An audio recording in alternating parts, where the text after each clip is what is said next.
YB Dr. Zamri Zainuddin, Yang Berhormat Dun Sungai Burong, Tanjung Karang, Selangor. Dia tanya tentang penyakit saya kata banyak dah border ni. Terutamanya darah tinggi lah. Ketika itu dia mula bagikan testimoni-testimoni yang banyak tentang penyakit saya lah. Dan bila saya tengok, rujuk lagi TikTok, lagi banyak. Maksudnya macam tak habis-habis. Testimoni dan pelbagai penyakit kat situ. Saya kata, takkan dia orang ni nak buat testimoni yang menipu secara berjemaah. Mustahil. Kita pun dah mula research tentang produk-produk tu sikit, serba sedikit. Barulah saya terbuka hati untuk happy user dulu, pakai dulu. Bila dah obes, penyakit saya ketiga yang kena. Satu, gout.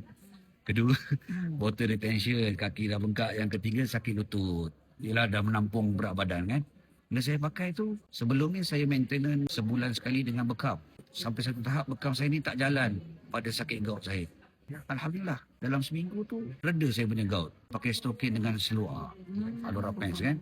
Lepas tu saya test makan balik makanan-makanan kacang ataupun seafood tapi tak kena balik. Alhamdulillah. Kemudian kaki saya water retention ni sempat cek dah kurus dah kaki. Yang ketiga lutut lambat sikit. Dan masuk bulan yang kedua rasanya. Baru rasa kukuh dan kuat lah. Ketika nak naik tangga tak adalah orang kata berhati-hati sangat dah laju dah. Itulah sebab saya tertarik dengan Big ini.